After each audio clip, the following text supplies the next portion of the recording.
Hello and welcome to the show. The show is Gigajam. My name is Natalie Barris and this is our Gigajam tutor, Terry Gregory. Terry, how are you? I'm fine, thanks for asking. How are you? I am very well, yes, thank Good. you.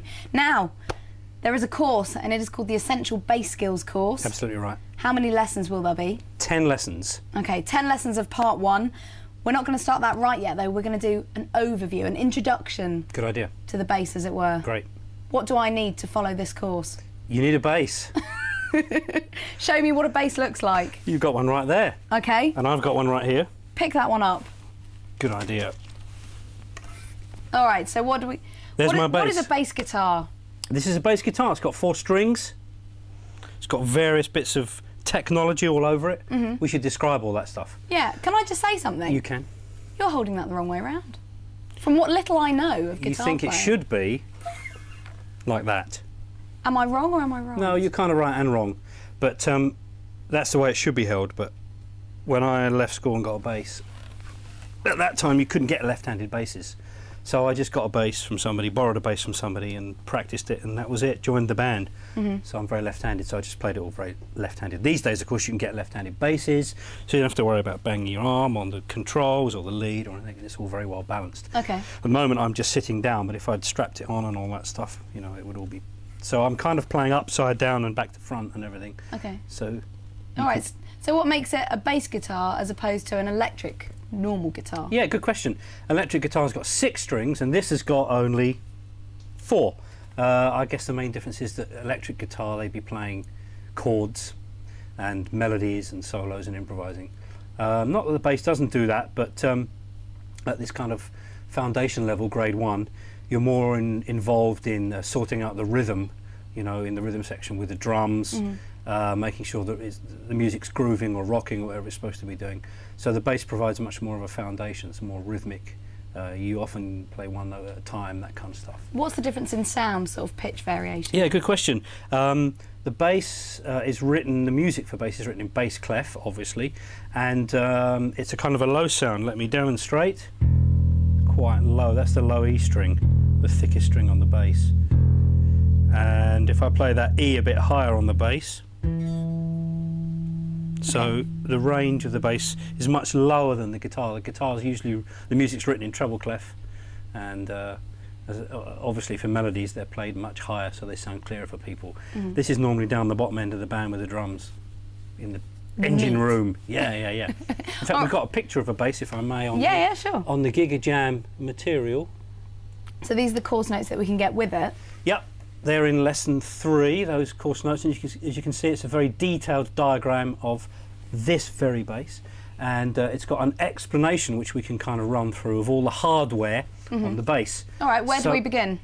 Well, essentially, I'd like to start with the fact that it's made of wood, which everyone's probably figured out, and they're usually made of 2 pieces. This piece is the neck, and this piece is the body.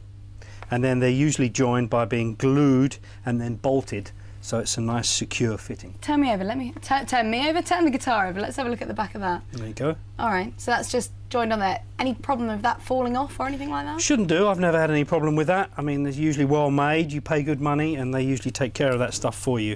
Okay, it looks slightly longer than an electric guitar. Yeah. Yeah, it is a bit longer, the scale.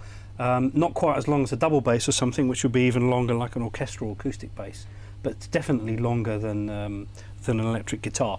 And the strings are, well, obviously secured at this end and at this end. Okay, how are they, talk me through how they are secured then. Let's start. Well, this is the bridge, so the strings are secured through that and they ride over the saddles, over the pickups, all the way down the neck to this end of the bass. So we've got body, strings running down the neck, to what they call the headstock here. And how are they secured at the headstock? Yeah, they're pushed into the tuning pegs and then spun around, and then they're tightened up using these, we call them machine heads, some people call them tuning pegs, which have got a kind of gear system so that when you need to tune up the bass, tune the strings, you can turn these, twist these to make sure you get the notes of the bass in tune. The open strings in tune. Okay, so that's how you tune the bass up. Yeah. And we'll be going into a little bit of detail about that in a moment. Okay. Let's move down. Following the strings down, this is the neck. Yeah. little lines separating the neck? Yeah, they're frets. They're made of wire, fret wire. They're metal, and they're just to divide the neck up so that when you put your finger there, you get the right note that you were hoping for. Mm-hmm. And how many does the amount of frets change, sort of between each bass, or do you get more or less on a certain model? No, pretty standard. If you have a specially made bass, or you buy a very exotic bass, you might get a few more up here, up what we call the dusty end, where you don't do much playing really in the beginning. Mm-hmm. Most of it's down here, so you can hook up with the drums. The good thing about the bass, and especially the bass neck, is that it's symmetrical. So as we get into the lessons and learn stuff, when we learn thing in one place, we call it a position on the bass, then we can transfer that information to a different place and copy it all across to a new note. So the bass neck handy is, little hints. yeah, symmetrical. It's good All right, stuff. moving down, we've obviously got the strings carry on onto the body. Yeah, this is a kind of important part of the technology, in the sense that if you play the bass, if you're sat alone in your bedroom, you're going to hear that. But if you're trying to play with a band, nobody's going to hear you. So you'll need to make more noise, more volume, which means amplifying the sound. So Do they have a built-in amplifier? I mean, they have these things which are called pickups, which Right. effectively do the same thing. They pick up the sound. So when you play, for example, that E string vibrates, and these two pickups on this bass, there are two pickups, pick up that sound and then transmit that through the electronics on here and down this lead or cable and into that fantastic amplifier and speaker cabinet behind you there. okay. So when you have a bass guitar, you need to have one of these as well? If you're going to be playing in a band, or you want to jam with guys, or you want to annoy the neighbours and make a racket, then you need to get one of those. But if you can't afford one, doesn't stop you getting started, you just play a little more quietly. But as I say, you can do that in the safety of your own bedroom, and you can hear what you're doing, you know. All right, okay. Well, you've mentioned the E string. That's the bottom one, or the top one, if we were playing it the other way around. Absolutely, well said. That's the thickest one. Yes. So E is the thickest one. Talk me through the names of the other ones. The next one is A. So that's E, it's the thickest one. A is the next one. Want to have a guess? E, A. No. D.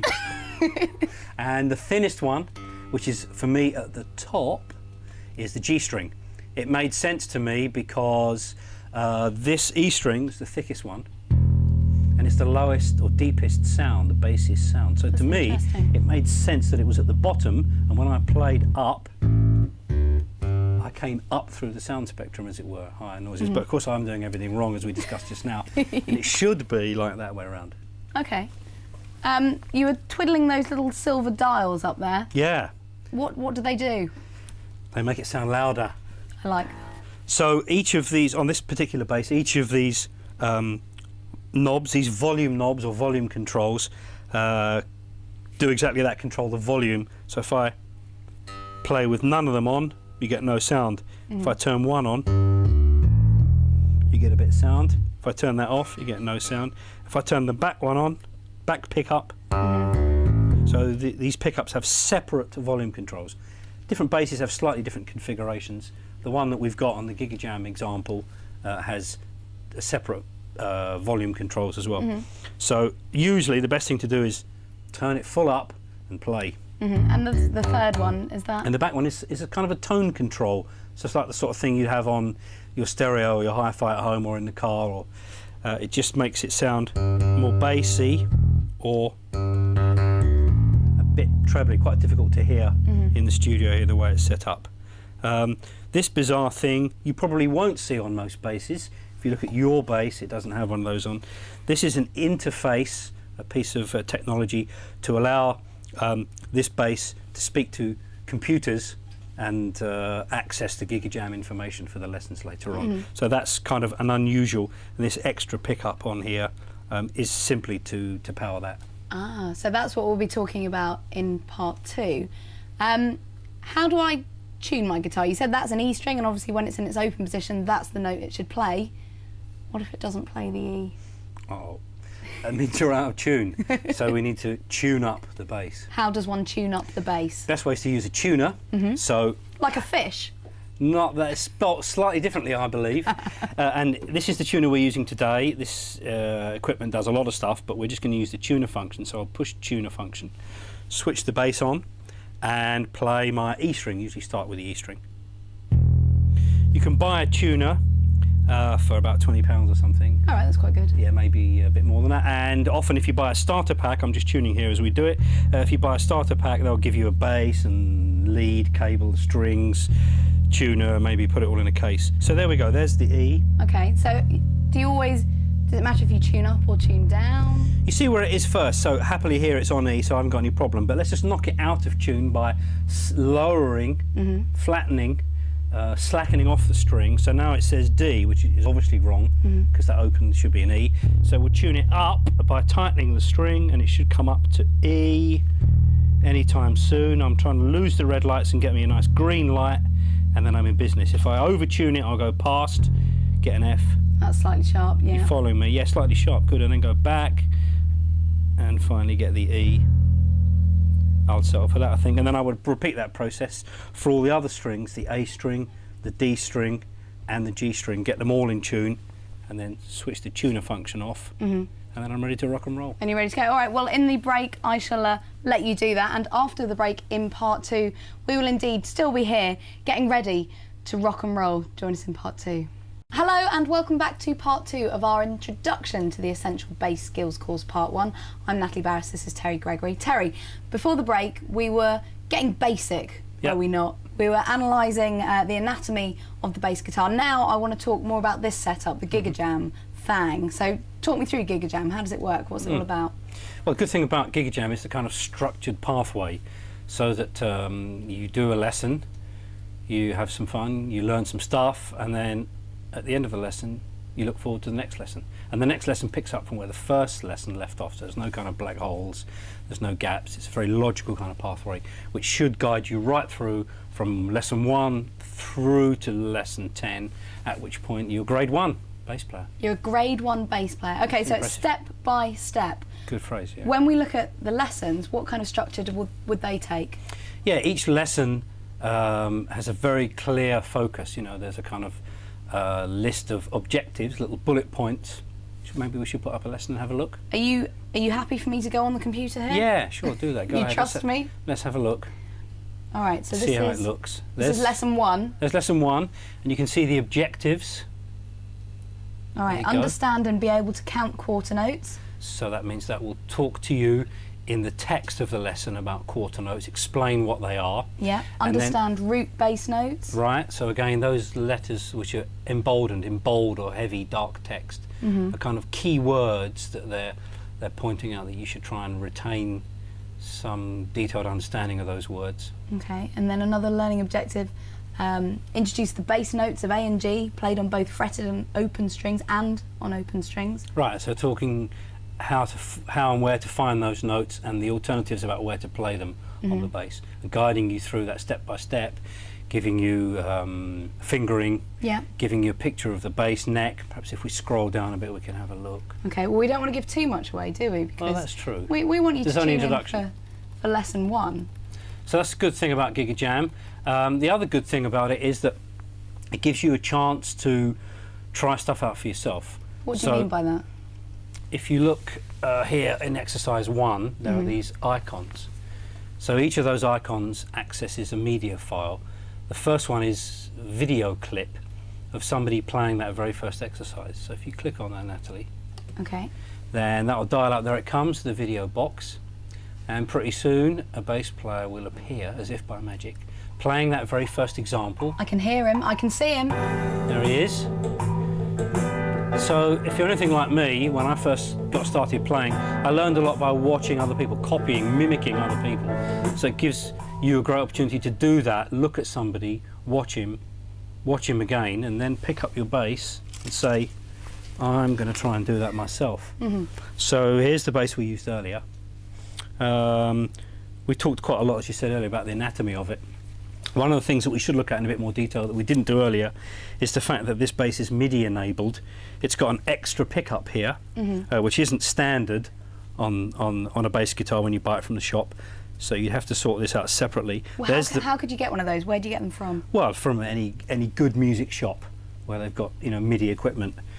This is a pickup like these, but this one doesn't go through that big amplifier behind you. This allows this bass guitar to speak through this interface to the computer and the Gigajam software.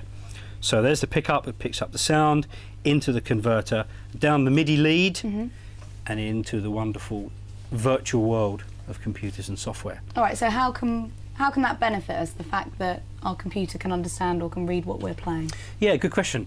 We just watched an example on video of exercise 1, and I would sit here for myself and play that a few times, maybe loop that exercise so I can practice it and get my technique together and so on and so forth. When I feel I'm ready, kind of ready to try it out for real, you can dial up another media file, which is the second one there. You're doing well controlling the mouse. Thank you very much. So this is just clicking on this, and this is all the software that's already on the computer. There's no logging onto the internet or anything like that. It's all part of the Gigajam software, and this will dial up the extractor, which looks like, there you go, did you see the CD load? It looks like a in-car CD player or something. But this is no ordinary in-car CD player. In fact, this isn't even an in-car CD player. So if you, perhaps you want to move that. I move it just so we can see, yeah, keep the screen, the whole of the lesson as well. That's right, so I can see the lesson. And then there you go, you know what you're doing. And that opens up the mixing board, the mixing desk, so that when we play the track, we can see which instruments are playing. What have we got here on the left then? Acoustic piano, the metronome, the guitar, the bass, all different instruments on the left-hand side there. Yep, so perhaps if you press play, we'll have a look at what happens and listen what happens to this first exercise. I won't play anything for the time being. There's the metronome, you can see the LCD readout. Oh wow, they're all going, yeah. So if you want to change the volume of any of those, you can increase or decrease the volume on the right-hand side cursor. There you go. So that's me taking down the piano there. Maybe if I've got a dislike of pianos and I don't want to hear them. Or if you wanted to hear the bass very clearly, you could alter the volume, or you could mute some of the tracks with this M function on the left of the desk. So that's me getting rid of the bass, totally. Yeah, so now the only bass player is going to be me. So if we perhaps start from the beginning again, reset the media file, Like and I'll so. try and play this first exercise here, which is just playing one note, an A, on an open string, and the machine, the extractor, will record my performance. If you press record, Natalie. I will. I'm just giving you the full benefit of all of the musical instruments. Pump that up you the may volume. need. Exactly, not to drown out your playing or anything like that. And we just play it, yeah? We'll record it, and then afterwards we can have a look and analyse at what I did and how I might improve my performance. Oh right, okay, well I'll hit the time. record button this Okay, time then. let's go. Prepare yourself. I'm going.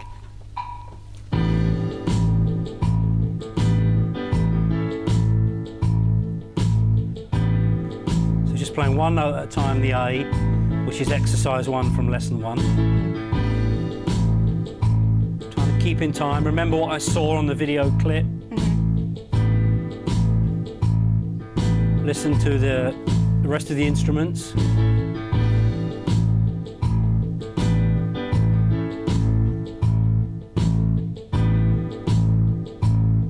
Okay, I guess that's enough for rehearsal, just to check it out. So I'm just stopping that there. Thank you. So is this a particular learning module that you're following? Yeah, this is the first exercise from lesson 1, and when I check my performance, if I'm happy with it, great. If I'm not happy with it, I'll do it again. If I'm happy with it, I'll move on to the next exercise, and I'll move through lesson 1, making sure I put in a good performance and record a good performance for each of those exercises, which will get me up to speed for the performance at the end of lesson 1, and then in turn get me ready for the next step, which will be lesson 2. Okay, so I'm pushing, it's the A button, isn't it? A Yes. for analyse. And that will open another part of the software program, which will allow me to see my performance compared against a perfect, computer performance. As if yours won't be.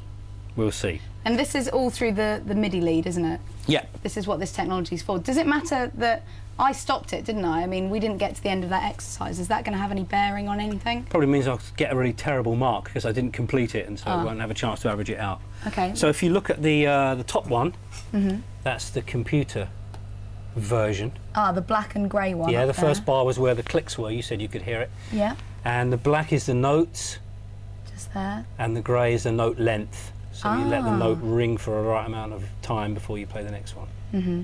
So that's just a steady rhythmic exercise there. I'd like to say that's what I played. Yeah, that's what you should have played. Thanks. Moving down to this one. It's very colourful what I played. Yes, talk me through the colours there. What are I they think for? they're nice. This is the key to it here, the legend on the left, which shows you that obviously grey and black are what you're aiming for, Yeah. as in the computer. And my very colourful version has got quite a lot of red in it. Everything from red to green. Green being good, All the colours of the rainbow. yellow being average, orange being below average, red being poor. Thanks.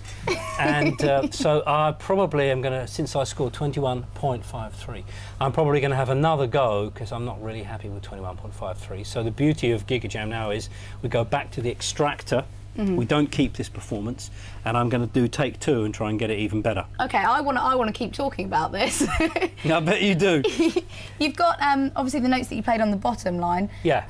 What are the extra ones at the top? The extra ones are. I didn't see you playing them. Well, I didn't mean to play them, but it's lack of control and technique. So before we start the Essential Bass Skills course proper, I'm going to need to do some practice. Good. You being the tutor, that would be a wise I was move. catching other notes and any little gremlins. It's pretty unforgiving. It picks up on everything. You know? Well, no, I mean, that's the beauty of it. Maybe to the sort of human ear, you wouldn't have caught that. Absolutely, but here you've got it in black and white and red and green and yellow. there's no escaping it, is there? No. All right, well, let's give you another go. Oh, let me just try and find that again.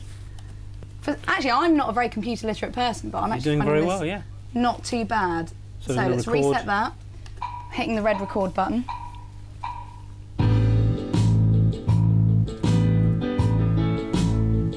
This is quite a nice pace, tempo that we're going at the moment. Sure, I think it's important to go in with a nice gentle tempo, Yeah. and then as you become more confident, you can increase the tempo Ah.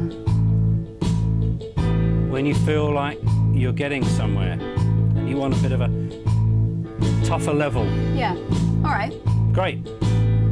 That's fine. I'm Thank going to you. stop you there. Let's Thank you, well done. hit the A for analyse button. The moment of truth. It is the moment of truth. I should be doing some sort of drum roll for That's you. not quite as colourful as it was before. Well done, you. Hey. Now, your overall grading has said 17, but that is because we played such a small portion of it. Yeah, the note lengths are looking better there. That gross grey bits Yes. are looking good. So that's all fine. Okay, and a perfect note there on the third one. Hey, at least one good note. Listen, we're coming up to the end of our introductory lesson. Okay. We've obviously got our course coming up, which is going to be 10 lessons, 10 episodes. Mm-hmm. And then by the end of that, we're going to be grade 1 bassist. I'm looking forward to it. I'll go and practice. Yeah, me too. You guys look forward to it as well, because we will see you for the course very soon.